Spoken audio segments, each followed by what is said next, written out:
Ô femmes, quand tout se fait petit, femme, vous restez grande.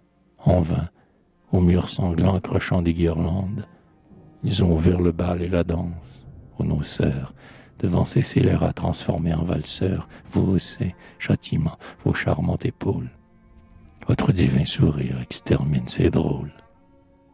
En vain leurs fracs brodés scintillent, en vain brigands, pour vous plaire ils ont mis à leurs griffes des gants, et de leur ville tricorne ils sont d'or élégance. Vous bafouez ces gants, ces fracs, ces élégances, cet empire tout neuf est déjà vermoulu. Dieu vous a tout donné, femme, il a voulu que les soleils s'y tinssent tête à l'orage, et qu'étant la beauté vous fussiez le courage. Les femmes ici-bas et là-haut les aïeux, voilà ce qui nous reste. Abjection, nos yeux plongent dans une nuit toujours plus épaissie. Oui, le peuple français, oui, le peuple messie, oui, ce grand forgeron du droit universel dont, depuis 60 ans, l'enclume sous le ciel, lui sonne, dont l'âtre incessamment pétille, qui fit voler au vent les tours de la Bastille, qui broya, se dressant tout à coup souverain, 1000 ans de royauté sous son talon d'airain. Ce peuple dont le souffle, ainsi que des fumées, faisait tourbillonner les rois et les armées, qui, lorsqu'il se fâchait, brisait sous son bâton le géant Robespierre et le titan Danton.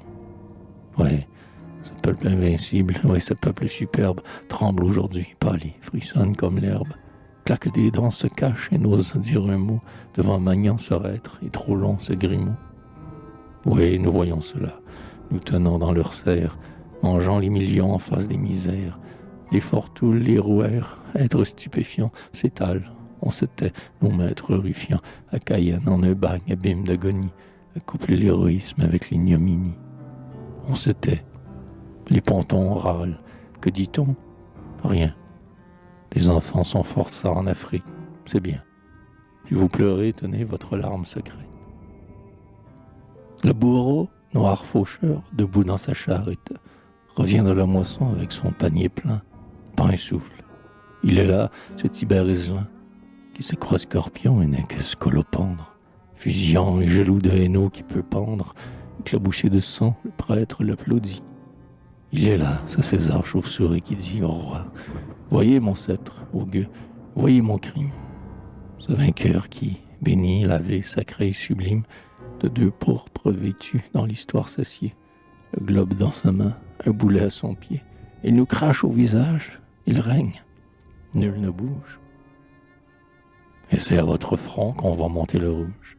Si vous, qui vous levez, qui vous indignez, femme, le sein gonflé, les yeux de pleurs baignés, vous huez le tyran, vous consolez les tombes, il vous tour frémit sous le bec des colombes.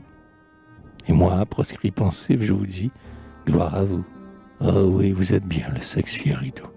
Ardent au dévouement, ardent la souffrance, toujours prêt à la lutte, habitué en France, dont l'âme à la hauteur des héros s'élargit, d'où se lève Judith, d'où Charlotte surgit. Vous mêlez la bravoure à la mélancolie. Vous êtes Portia, vous êtes Cornélie, vous êtes Aria qui saigne et qui sourit. Ouais, vous avez toujours en vous ce même esprit, qui relève et soutient les nations tombées, qui suscite la Juive et les 7 Maccabées, qui, dans toi, Jeanne d'Arc, fait revivre Amadis, qui, sur le chemin des tyrans interdits, pour les épouvanter dans leur gloire éphémère, met tantôt une vierge et tantôt une mère. Si bien que, par moments, lorsqu'en nos visions nous voyons, secouant un glaive de rayon, dans les cieux apparaître une figure ailée, Saint-Michel sous ses pieds foulant l'hydre écaillé, nous disons, c'est la gloire et c'est la liberté.